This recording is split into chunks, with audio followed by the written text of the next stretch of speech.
नमस्कार, मी अश्विनी. न्यूज अनकटमध्ये आपलं स्वागत करते. सविस्तर वृत्त पाहूयात, मात्र त्याआधी नजर एक महत्त्वाच्या हेडलाईन्सवर. उपमुख्यमंत्री अजित पवारांनी घेतली कसपटे कुटुंबियांची भेट. सुप्रीम कोर्टाने झुडपी जंगलासंदर्भात दिलेला निकाल गरिबांच्या विरोधात, नाना पटोले यांचा आरोप. 3 दिवसात उजनी धरणाच्या पाणी साठ्यात 2.25 टीएमसी वाढ. आणि खराडीतील बनावट कॉल सेंटरवर पुणे पोलिसांचा छापा. आता पाहूयात सविस्तर वृत्त. उपमुख्यमंत्री अजित पवार यांनी वैष्णवी हगवणे प्रकरणी वैष्णवीचं माहेर असलेल्या पुण्यातील कसपटे कुटुंबियांची भेट घेऊन सहानुभूती व्यक्त केली आहे.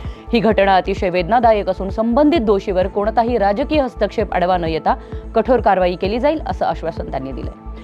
तसेच तुमच्याकडे काही विशेष माहिती असल्यास मला थेट सांगा असे आवाहन देखील अजित पवारांनी वैष्णवीच्या वडिलांना केलंय. ही केस फास्ट ट्रॅक कोर्टात चालवण्यासाठी मागणी करणार असल्याची माहिती पवारांनी माध्यमांना दिली.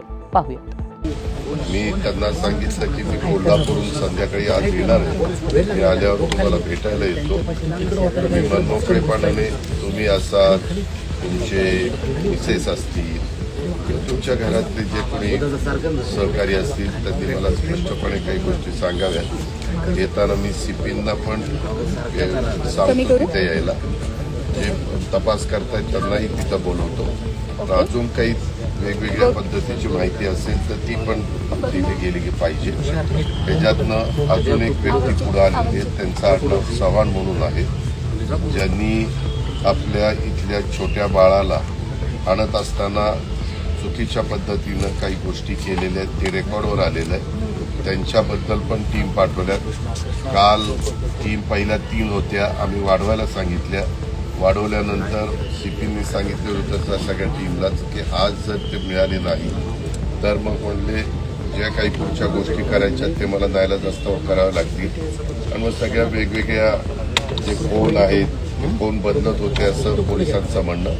परंतु ते सगळे त्यांनी सापळे रचले आणि त्याच्यातनं त्या दोघांना पकडण्यात त्यांना त्या. सुप्रीम कोर्टाने झुडपी जंगलासंदर्भात दिलेला निकाल गरिबांच्या विरोधात गेला असून सरकार आपली बाजू मांडण्यात कमी पडल्याचा आरोप नाना पटोले यांनी गोंदियात बोलताना केला. राज्यातील 6 जिल्ह्यात झुडपी जंगलाचा प्रश्न निकाली निघावा म्हणून सहारिया कमिटी बनवून त्याचा रिपोर्ट आम्ही सुप्रीम कोर्टात सादर केला. पण ती बाजू मांडायला राज्यातील फडणवीस सरकार कमी पडलं. त्यामुळे गरीब लोकांची घरं, शेतजमीन आणि विकासाचे प्रश्न अडचणीत येणार आहेत असं वक्तव्य नाना पटोले यांनी केलंय. विशेष करून झुडपी जंगलाच्या बद्दलचा काल माननीय सुप्रीम कोर्टाने जो निर्णय दिला आणि त्याच्यामध्ये राज्य सरकार माननीय सुप्रीम कोर्टामध्ये आपली बाजू मांडायला कमी पडलेलं असं चित्र आपल्याला पाहायला मिळते आहे. 6 जिल्ह्यामध्ये जो झुडपी जंगलाचा प्रश्न होता तो निकाली निघावा त्यासाठी सहारिया कमिटी बनवली आणि सहारिया कमिटीच्या माध्यमातून तो रिपोर्ट त्या पद्धतीचा माननीय सुप्रीम कोर्टामध्ये सादर झाला. पण ती बाजू मांडायला राज्यातलं फडणवीसचं सरकार कमी पडलेलं आहे आणि त्यामुळे विदर्भातल्या गरीब लोकांची घरं असतील, त्याची शेतजमीन असतील, विदर्भाच्या विकासाचे प्रश्न असतील, हे सगळे प्रश्न आता अडचणीत येणार आहेत. यांचं सगळं अतिक्रमण काढलं जाणार आहे आणि मुख्य सचिव आणि त्यांची सगळी प्रशासकीय व्यवस्था या कामाला लागणार आहे. कारण की माननीय सुप्रीम कोर्टाने 2 महिन्याचा कालावधी त्यांना दिलेला आहे. आमची मागणी अशी आहे की जी चूक राज्य सरकारने केली ती चूक दुरुस्त करण्यासाठी तातडीनं सुप्रीम कोर्टामध्ये धाव घेतली पाहिजे. एक महत्त्वाची बातमी पुणे शहरातून. पुण्यातील खराडी परिसरात सुरू असलेल्या एका बनावट कॉल सेंटरवर गुन्हे शाखेने छापा टाकत सायबर फ्रॉड करणाऱ्या 100 जणांना ताब्यात घेतलंय. हा कारवाईचा प्रकार प्राईड आयकॉन या इमारतीत झाला असून ही इमारत खराडी मुढवा बायपास रस्त्यावर आहे. या ठिकाणाहून पोलिसांनी काही लॅपटॉप आणि मोबाईल देखील जप्त केलेत. हे कॉल सेंटर विदेशी नागरिकांची फसवणूक करत असल्याचा प्राथमिक संशय पोलिसांना आहे. पुणे, सोलापूर आणि अहिल्यानगरसाठी जीवनदायी असणाऱ्या उजनी धरणाच्या पाणी पातळीमध्ये पावसाच्या पाण्यामुळे वाढ झाली आहे. गेल्या 3 दिवसात पाणलोट क्षेत्रात पावसाची संततधार राहिली आहे. त्यामुळे गेल्या 3 दिवसात उजनी धरणाच्या पाणी पातळीमध्ये 1.89 टीएमसी इतका पाणीसाठा वाढलाय. सध्या उजनी धरणामध्ये एकूण 53.25 टीएमसी इतका पाणीसाठा असून ते 19.43% मायनसमध्ये आहे. यासह बुलेटिनमध्ये एक छोटीशी विश्रांती. पाहत रहा न्यूज अनकट. ऐतिहासिक वारसा लाभलेला मराठ मुलूक महाराष्ट्र. या महाराष्ट्राला विविध रंगी छटा आहेत.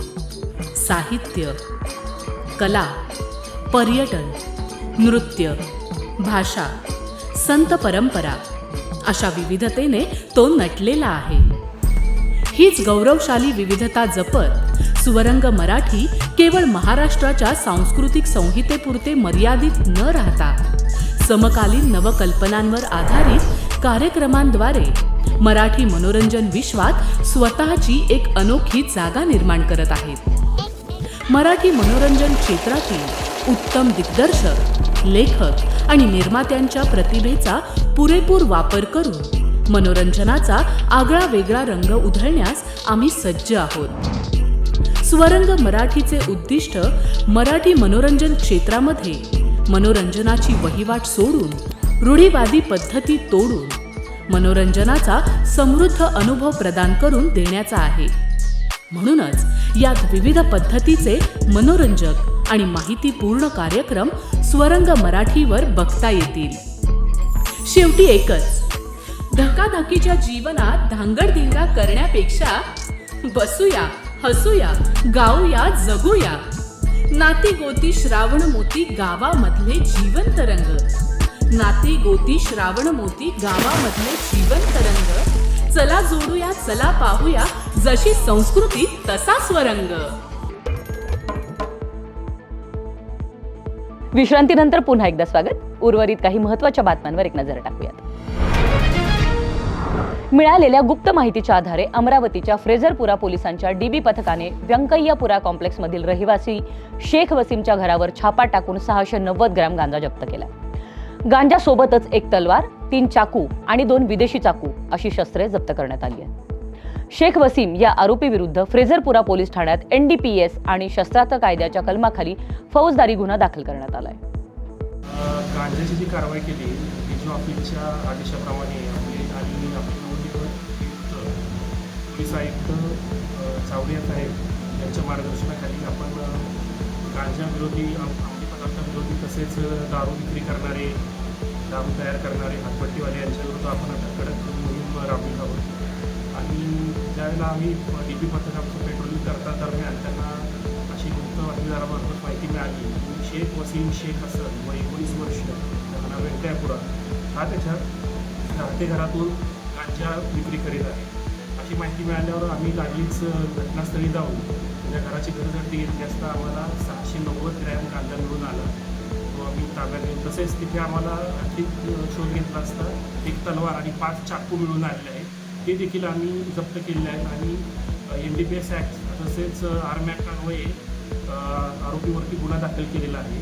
यापुढे देखील माझं एकच सांगणं असेल की जे गांजा विक्री करतात किंवा अंमली पदार्थ विक्री करतात त्यांच्यावर आमचं करडी नजर आहे आणि त्यांच्यावरती ह्या वेळोवेळी आम्ही कारवाई करतो. सातारच्या कराड तालुक्यातील तासवडे MIDCत शेतीसाठी खते बनवणाऱ्या सूर्यप्रभा फार्मकेन कंपनीतून 6 कोटी 35 लाखांचे कोकेन जप्त करण्यात आले. मिळालेल्या गोपनीय माहितीच्या आधारे तळबीड पोलिसांनी कमालीची गोपनीयता पाळत 1270 ग्रॅम कोकेन जप्त केलं असून 3 जणांना अटक केली आहे. या प्रकरणी 5 जणांवर गुन्हा दाखल झालाय आणि आता या कारवाईने तासवडे MIDCतील काळे धंदे चव्हाट्यावर आले. मौजे तासवडे या तासवडे MIDC अंतर्गत सूर्यप्रभा फार्मा कंपनी या कंपनीच्या मूळ मालकाला तेलंगणाने अटक केलं होतं. त्याची एक प्रॉपर्टी आमच्याकडे आहे. हे आम्हाला माहिती पडल्यावर आणि काही गुप्त खबरच्या आधारे तिथे आम्ही जेव्हा रेड केली तेव्हा आम्हाला तपासात काही सबस्टन्सेस मिळाले. त्याचं फॉरेन्सिक ॲनालिसिस केल्यानंतर त्यातल्या एका ठिकाणी आम्हाला 1 किलो 270 किलोग्रॅम 270 ग्रॅम एवढं कोकेन मिळालेलं आहे, ज्याची इंटरनॅशनल मार्केटमध्ये किंमत 6 कोटी 35 लाख आहे.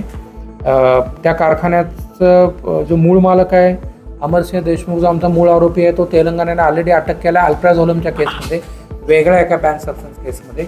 आणि दुसरा एक आरोपी आहे केमिस्ट, जो पुण्याचा आहे, तो फरार आहे.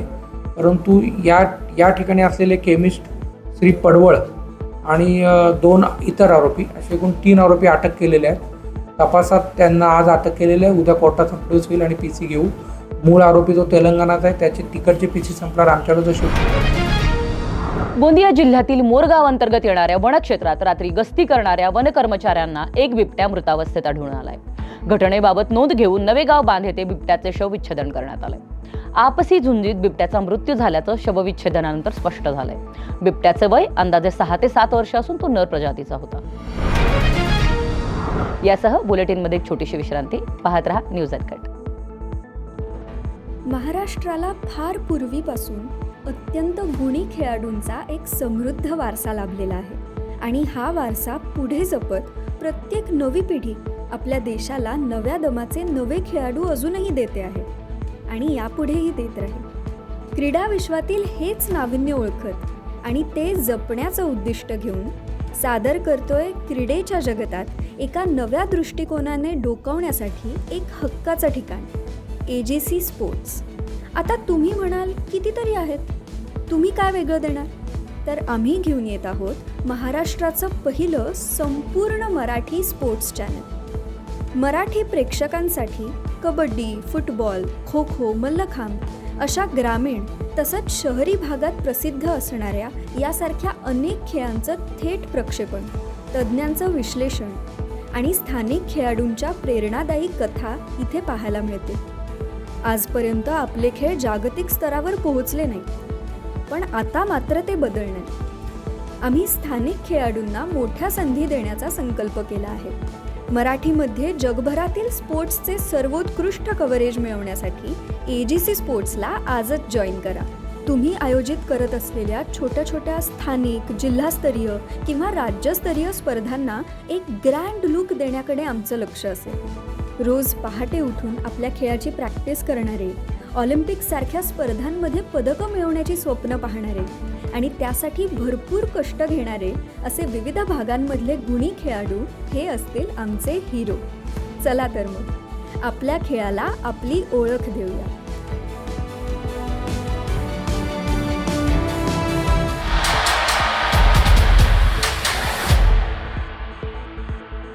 विश्रांतीनंतर पुन्हा एकदा स्वागत. उर्वरित काही महत्त्वाच्या बातम्यांवर नजर टाकूयात. पावसाळ्यात जनावरं आजारी पडण्याचं प्रमाण जास्त असतं. त्यामुळे जनावरांचं आरोग्य आणि उत्पादकता अबाधित राखण्यासाठी जनावरांचं लसीकरण महत्त्वाचं आहे. पशुसंवर्धन विभागाकडून पावसाळ्यापूर्वी जनावरांना लसीकरण मोहीम राबवली जाते. मात्र अनेकदा पशुपालकांना याबाबत माहिती नसल्याने पशूंचे आरोग्य बिघडण्याचे प्रकार घडतात. त्यामुळे पशुपालकांनी पशूंचे लसीकरण करून घ्यावे असं आवाहन भंडारा पशुसंवर्धन विभागाकडून करण्यात आलंय.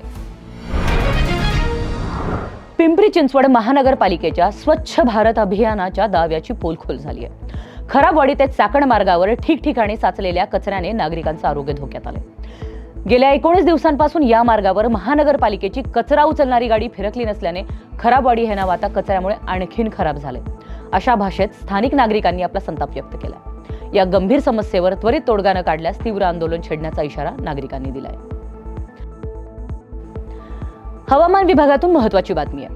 सातारा जिल्ह्यात पाऊस सुरूच असल्यामुळे जिल्ह्यातील घाट रस्ते आता धोकादायक बनलेत. सातारकडून कास पठारकडे जाणाऱ्या यवतेश्वर घाटात उशिरा दरड कोसळली आहे. या घाटातून मोठ्या प्रमाणात पर्यटकांची वर्दळ सुरू असते.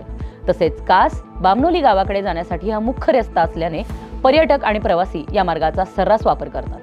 मात्र ही घटना रात्री झाल्याने सुदैवाने जीवितहानी झाली नाही. सध्या या ठिकाणी एकेरी वाहतूक सुरू असून वाहनधारकांना जीव मुठीत धरून प्रवास करावा लागतो.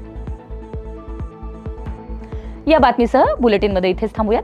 ताज्या बातम्यांसाठी पाहत रहा न्यूज अनकट.